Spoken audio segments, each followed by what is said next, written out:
you get the impression that people are busier today than they used to be? It seems like things have sped up a little bit. Have you noticed that? Everyone's looking at their phones and stressed about their time. Have you ever had a conversation with someone and the first thing out of their mouth is how busy they are?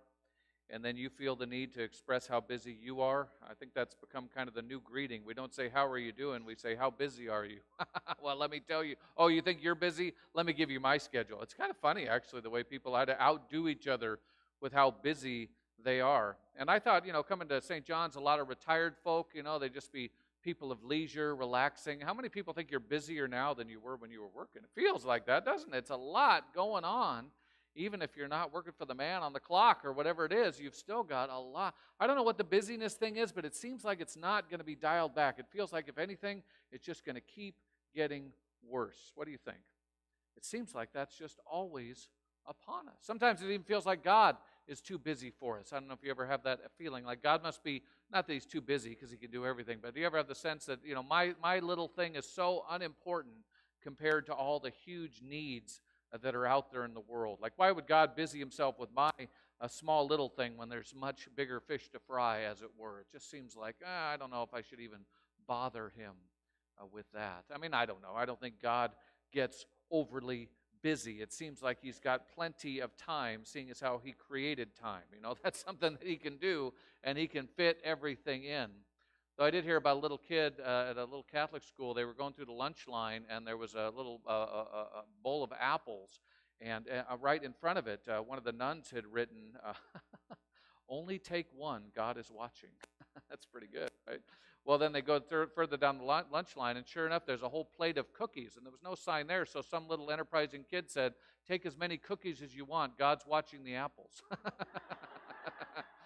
How does God juggle all of that? I'm not quite sure how he manages to make it work. But of course, in this story, Jesus, God himself, is on earth in a human body, doing his human stuff and having all kinds of human issues, mainly not enough time in the day to manage to squeeze everything in. He's just been across the lake. He's healed this guy that had all these demon problems. Remember the story of we are legion, for we are many, and the pigs and all that. That's just happened.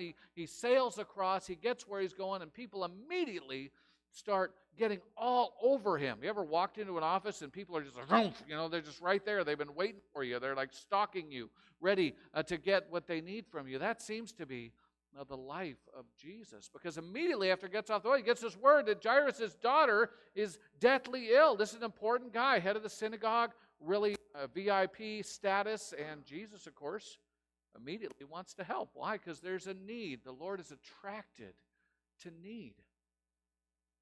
And so he sets out to make a difference in this very difficult, challenging situation. Have you been in a situation like that where a child has been ill? I mean, nobody prays like a parent when a kid is struggling in that way. And Jairus knew where he needed to go. He needed to find Jesus. He needed to find the true healer. And sure enough, Jesus is willing to go.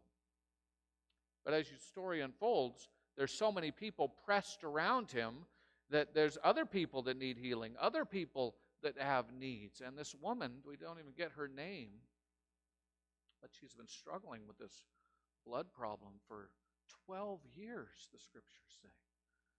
Do you know someone, or have you been someone that's been in that kind of chronic need, where it's not going away after a week or a month or a year, but year after year after year, this thing just sits right in front of you, changing the quality of life, changing the quality of relationships.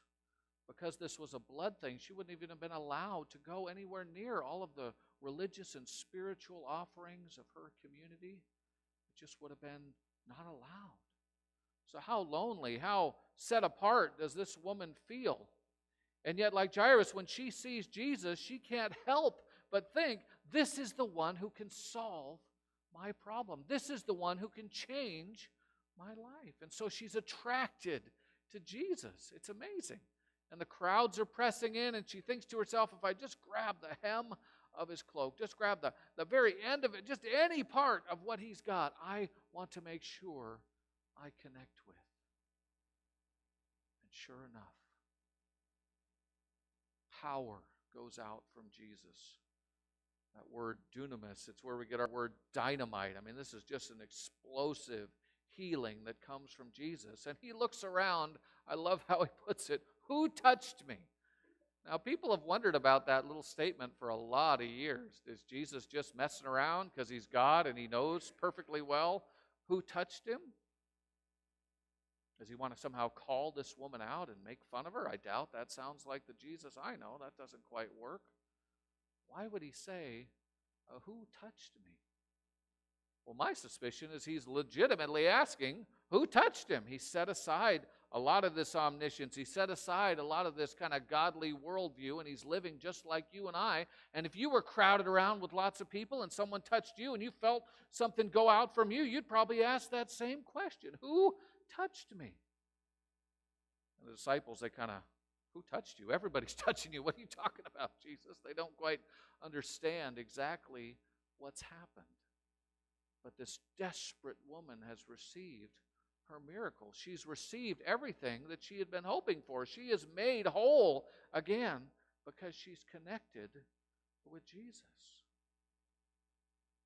Now, what do you suppose would have happened if Jesus was so focused on Jairus' daughter that he just made a beeline through the crowd so fast that no one could catch him? If as the crowds were pushing in, he just said, no, I got to get through. Move it. You ever been in that mode? You're focused. Any multitaskers? No, what's the opposite of multi? Any single taskers? You know who you are. I'm barely a single tasker. I'm kind of a half tasker. I don't know about you, but it's very difficult to have 1,000 things going on around me at one time. So focusing on one thing really helps me a ton, and I can do that sometimes. I can just get head down, going where I'm going, and I just don't see anything around me. But that doesn't seem to be Jesus. Jesus seems to be connecting with the crowds. He's connecting with this woman. He doesn't even know what's going on, but he's willing to walk through that crowd. You know, sometimes in our busyness, we just think, I just don't have time for this right now.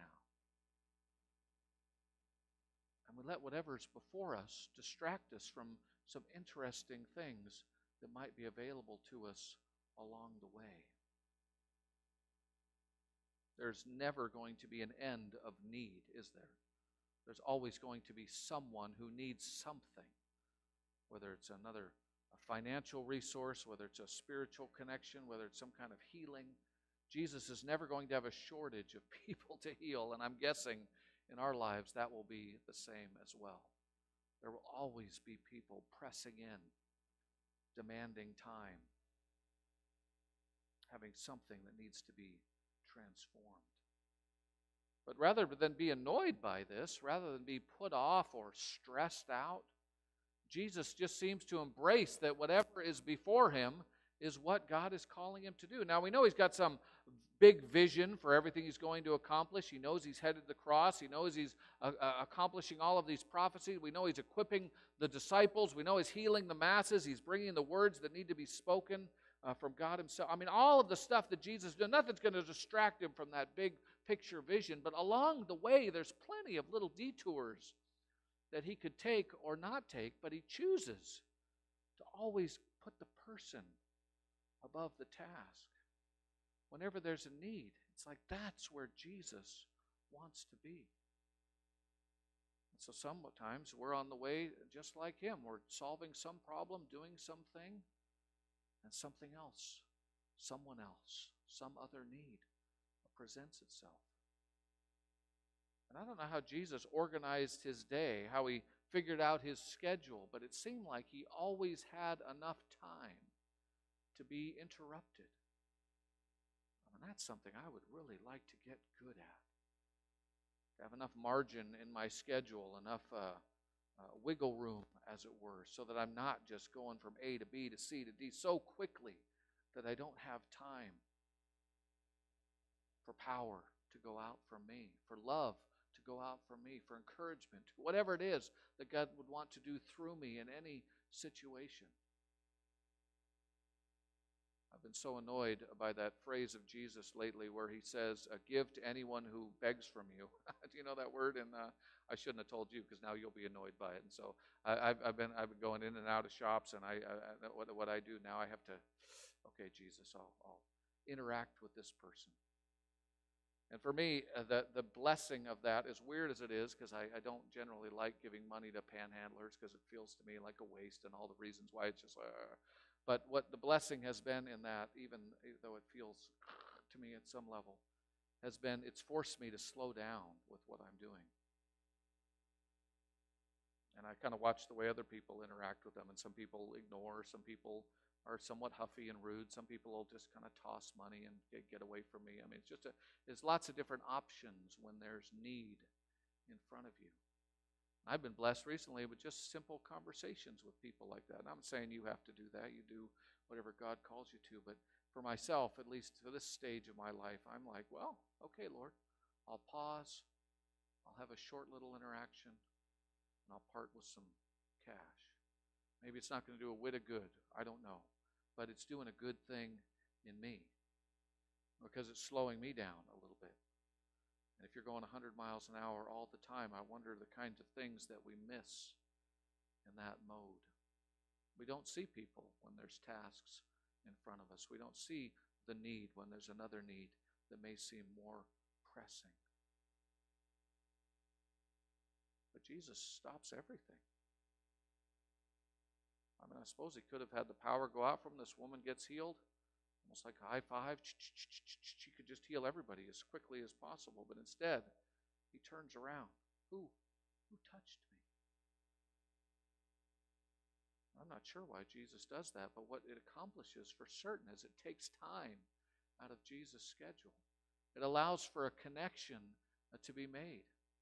It's not just a check going to some organization. It's a human-to-human, heart-to-heart moment where Jesus interacts with this woman, gives her this incredible blessing about her faith.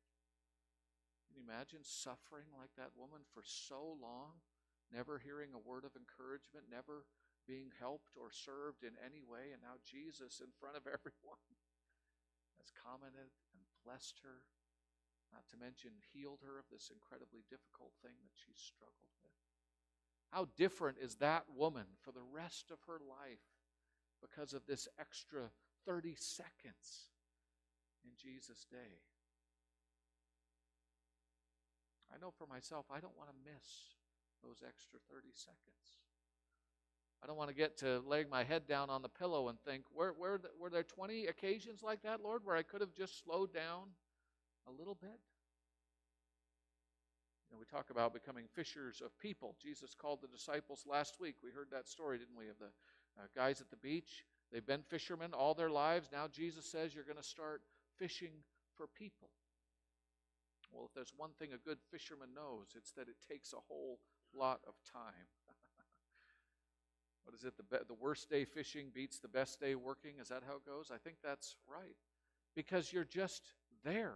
You're in the moment. You're just waiting for the fish to bite. There's something that has totally slowed down, and you've got your lunch, you've got something, you're just relaxed, you're just enjoying nature, whatever it is, and all of a sudden you get this little nibble. Now, that may not be the way it is always. Sometimes it's a harried Alaskan deep water fishing expedition, and the waves are 50 feet high, and that's your fishing experience. Maybe that's not quite as chill as hanging out at the lake, but the point is, it takes time and effort and intentionality to put yourself in a place where you can fish. If you're not in a place where you can fish, then you're probably not where God wants you to be, because God says your job, our collective experience as the followers of Jesus is to make disciples the way He makes disciples. And Jesus' strategy seems to just be reckless use of time. He just throws it out everywhere. Oh, you need some time? Here you go. Okay, you need some here. I mean, he just seems so casual, so unfocused at times, and yet that is probably a method to the madness. That where the need is, that's where Jesus wants to be. Now, he'll put some boundaries in his schedule. He'll know we need to get away with the disciples. He'll know that he needs to spend time doing this or that. I mean, he's not being detoured. He's not being aimlessly wandering. But boy, does he just seem open to whatever need happens to arise in the moment. It's like these little divine detours that are always ready to be made. It's the kingdom of God ready to burst in the scene if we were just available in those moments. And sometimes we may not even know the effect we have. We may not find out for years that something we did back then had some massive impact. And we might say, who touched me? Who did this thing? How did this occur? I mean, you may not even know how God is using you. We may not see the results as immediately as Jesus did with that woman. But it doesn't deter him. He's ready for whatever divine appointment pops up on his schedule. Now, we've got some wonderful divine appointments that have been happening around St. John's. Carrie Martinez is here with us this morning, and she's the physical therapist to the stars around St. John's. She's been did Cal and Janice and Dave, Franks, and others. I mean, just she's making everybody well. So what you want to do is just reach down and touch the hem of her garment whenever you're sick. You can do that. But she had kind of a divine appointment. She's going to share a little bit of that with us right now.